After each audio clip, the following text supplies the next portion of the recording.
Assalamualaikum warahmatullahi wabarakatuh. Pada suatu kesempatan, Andrew Tate diwawancarai oleh seorang psikiater. Pria ini bertanya kepada Andrew Tate, secara konsep bagaimana mengetahui bahwa Tuhan itu nyata dan ada? Do we know that God exists? I mean, we don't know, Correct. but it's useful to believe in God. That's a very good question. I think that believing in God certainly makes you more powerful, Yeah. which is proof for God. If God makes you more powerful, then God is real. Yeah. So maybe that's very simplistic, but if I believe in God and I'm a more powerful version of myself because I believe in Him, then He must exist. Yes. God has made me more powerful. Apakah dengan percaya pada Tuhan maka membuat Tuhan itu ada? Correct, yeah. So this is why I believe faith is such an important thing. But I think everybody has a God anyway. Yes. There's no such thing as atheists. If you look at the people who say, oh, I don't believe in God, they worship a flag and a vaccine. Yeah. So everyone believes in something. Yeah. So you have to decide what your religion is. And I, once again, refuse to believe in anything that takes away power from me. I believe in things that make me more powerful. And I believe that believing in God gives you a new degree of strength. And I also think everybody to some degree believes in God. I don't care what anybody says. If you put anyone in that submarine just before it imploded, everyone would pray. Yeah. Everyone. Yeah. So it's ignorant to even say you don't believe in God at this point. Sangat menarik bahwa Anda memilih Islam dan Anda katakan bahwa Islam itu paling keras, tegas, terarah, dan jelas. Ini yang benar, ini yang salah. Which sounds a lot like your dad. Well, it sounds a lot like life. Yeah, like life. There's right and wrong in life. All this complete subjectiveness, this mush they're trying to create, Yeah. is done on purpose to confuse us. Yeah.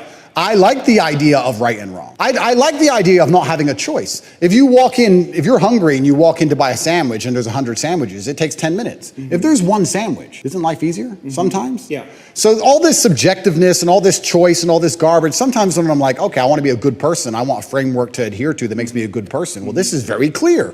Yes, no, easy.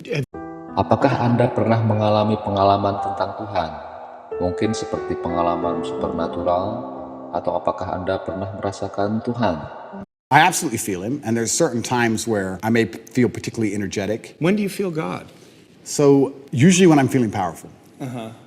There's been times I was in jail and I just got up and I just felt like, you know what, yeah, like just shadow boxed a bit.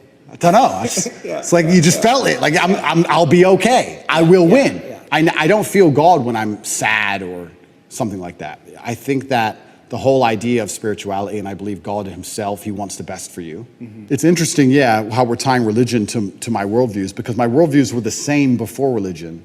I guess before it was the cosmos, or just the way the universe works, or light, dark, yin, yang, etc. I still say these things, but now I attribute a lot more of it to spirituality, a lot more of it to God. And yeah, I chose Islam because it's firm, and I believe that I'm a person with firm principles. So I'm obviously going to liken myself, or I'm going to feel an affinity to a religion that has firm principles, because that's who I am as a person. I'm a person who's principled, yes, no, and I have no problem with people sitting with me and saying, what you're saying is bigoted, or what you're saying is wrong, or what you're saying is insensitive.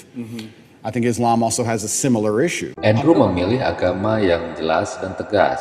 Psikiater berkata Anda memilih tim yang tangguh. Yeah, I think you also chose the winning team. Oh, it's completely the winning team. I mean, It's the winning team, Yeah.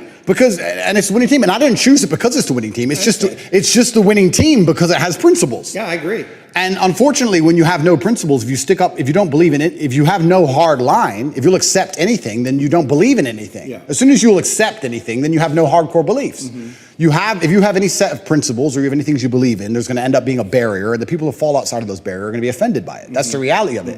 If you have a religion or a belief system that doesn't offend anybody, then it's not a religious or belief system. That's my view. So yeah, I chose the winning team because I think more and more people are starting to understand how important God is in society. This is the first time in human history we're testing society without God. And what do we have? We have evil. Yeah. We have Satanism. We have degeneracy. And I think that most people are starting to understand that God is really needed. When I was young, I used to make fun of Bible bashers. Let's make fun of them. Yeah. And now I'm like, we need more. Yeah. Where are they? We need more Bible bashers. Yeah, and I guess I certainly feel more powerful since I've reverted, but I always felt powerful anyway. But I guess now, instead of just believing it's the cosmic nature of the universe, or let me change that. I always felt a strong affinity to my last name and my ancestors. So I always had to a degree, a spiritual aspect to where I got my strength. I always felt like, well, my dad is watching me, or my ancestors tried very hard for me to be born. so I can't disappoint them. So I've always had this spiritualistic side. Like, imagine the disappointment my ancestors would feel if they fought saber-toothed tigers and survived World War II and went through all the garbage they went through just for my father to be born, and then he suffered like he suffered to raise me, for me to be raised and become the most famous man in the world and call myself top G and then cry when I went to jail. Andrew Tate selalu menjawab dengan logis dan masuk akal. Semoga bermanfaat dan Assalamualaikum warahmatullahi wabarakatuh.